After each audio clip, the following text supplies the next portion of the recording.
Hello and welcome to this video on legislation. You might be asking, what does this word mean, legislation? Well, let's have a look in the dictionary.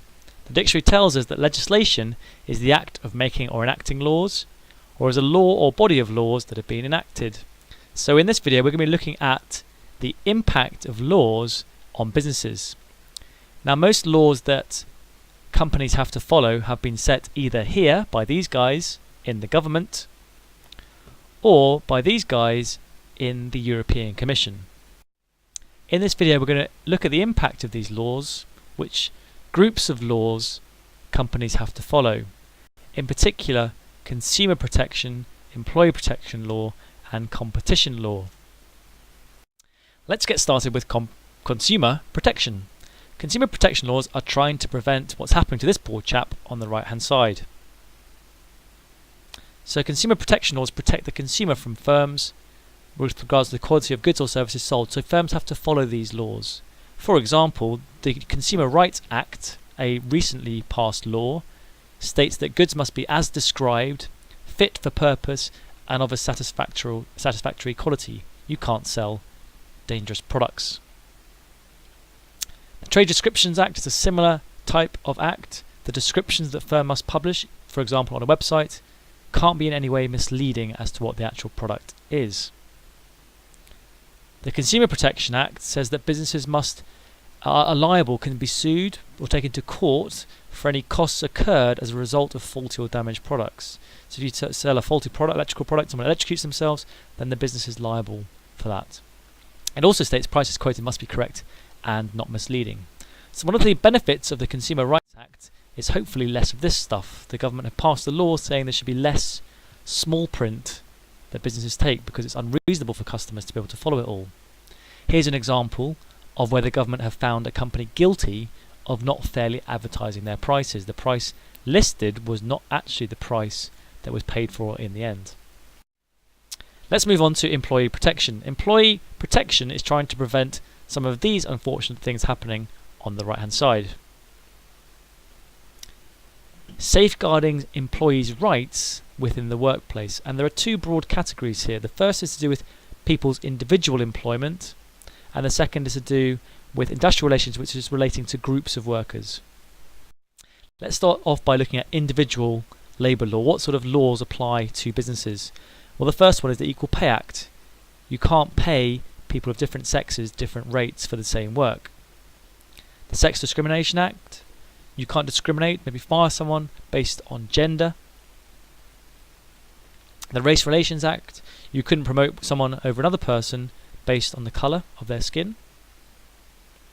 The Disability Discrimination Act. It's illegal to discriminate against disabled people, and you must make reasonable provision to help employ them. The Working Time Regulations applies to individual workers within your business. You can't force them to work more than 48 hours a week. And lastly, the National Minimum Wage. You cannot pay them less than a minimum hourly wage. Some examples here on the right hand side. Some male workers here were not being paid as same as female workers, and the government found this business guilty. On the left hand side here, female workers were not being paid the same as male workers, and again that contravenes the Equal Pay Act. Where do discrimination laws apply? Well, they apply a lot with the staff that a business has. So in terms of recruitment, in terms of the terms and conditions of their contract, promoting people or transferring people, you have to make sure that you are following those laws. In terms of who you decide to provide training to, deciding what fringe benefits employees receive, you can't discriminate against anybody when you're dismissing them. So it has to be for legitimate business reasons. Let's go on to industrial relations law now. Industrial relations law relates to groups of workers and how you deal with or protect the rights of groups of workers. And often this relates to something called trade unions. A trade union is an organisation made up of members, and its membership, the members, are workers within that industry. These are some examples of some unions. So if I could just draw your attention to the National Union of Teachers, that is an organisation that represents all the teachers who work in schools if you are a member. So you have to join and pay to be a member. So some laws that apply here would be the Employment Act, So if a union was to go on strike and protest, you could only protest outside the place where you have the issue with. You couldn't go to one of their customers or suppliers and try and disrupt that business instead.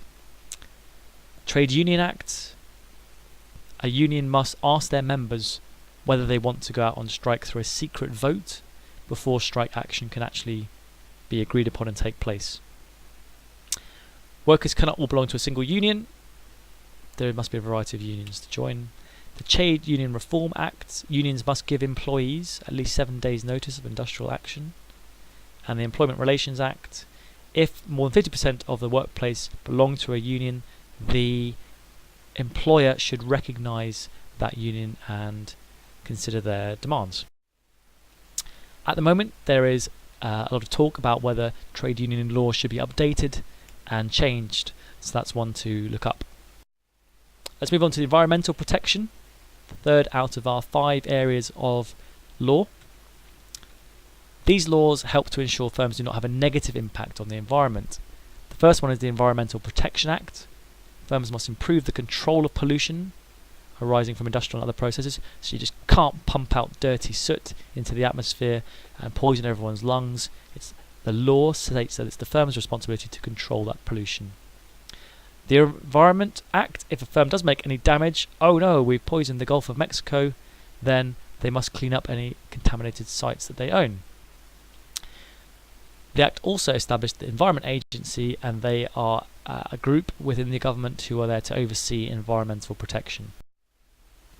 Sometimes some naughty firms try and get around these rules, and if they're caught doing that, then it can have a significant impact in terms of punishment from the government, but also maybe in terms of how their customers will view them. So we've looked at consumer protection, employee protection and environmental protection. Let's move on to competition and health and safety. Competition policy. Now UK and European law apply, and they prohibit or make it illegal for agreements and arrangements or business practices which prevent, restrict or distort competition, or even have the intention of doing so. One example is price fixing. These 2 cheeky petrol companies had agreed or had very similar prices, and that is not allowed under competition law. We want competition within the economy so that consumers are not exploited. So you are not allowed to agree prices with your competitors. You cannot just limit production or share markets between you to raise prices. You cannot agree with your competitors what prices you will pay to suppliers to try and exploit them. You cannot cut your prices below the cost of making the products to try and force a smaller or weaker competitor out of the market. All of those are illegal price fixing activities under competition law. Another area of competition law is abuse of dominant position. Both the UK and European law prohibits businesses with significant market shares unfairly exploiting their strong market positions. So there's to be no larger business bullying. Market shares of 50% or more are assumed to be businesses with a dominant position. Now, having a dominant position, having a large market share, doesn't itself mean you're in breach of the law. It's only if you use that position to abuse, or only if you abuse that position, that it becomes illegal. Now, what happens if you get caught breaking competition law? Well, these are some of the penalties. You can get fined up to 10% of your turnover. For example, these 2 beer companies were fined for fixing prices for their beer. Sometimes, if you are an employee working for these companies and you're doing it, you can have a criminal prosecution. So recently some bankers have been jailed for fixing the rates at which they lend money. You can be disqualified from being a director of a company, or the victims of what you've done can take legal action against you. Right, let's move on to health and safety. Not that kind of health and safety, but health and safety law. So these laws protect employees from exploitation and the consequences of poor health and safety, such as illness and injury. One of the relevant laws here is the Health and Safety at Work Act. which says it's a legal requirement that firms must provide a safe working environment with free safety equipment and clothing. There are many health and safety regulations that firms have to abide by. For example, providing adequate first aid provision within a sixth form college. Other ones might be rules for display screen equipment, giving your staff free eye tests. Employers must consult with employees on any health and safety changes in the workplace and should have a health and safety policy. In this example, this business didn't provide a safe environment at their zoo, and unfortunately a tree fell over and hit some people, and they were found guilty of breaching health and safety regulations, and their punishment here was being fined. So in this video we've looked at the impact of government legislation on businesses, and we've looked at some examples of the following areas of legislation and what businesses have to do as a result: consumer protection law, employee protection law, environmental protection law, competition policy, and health and safety law. That's it. Thank you.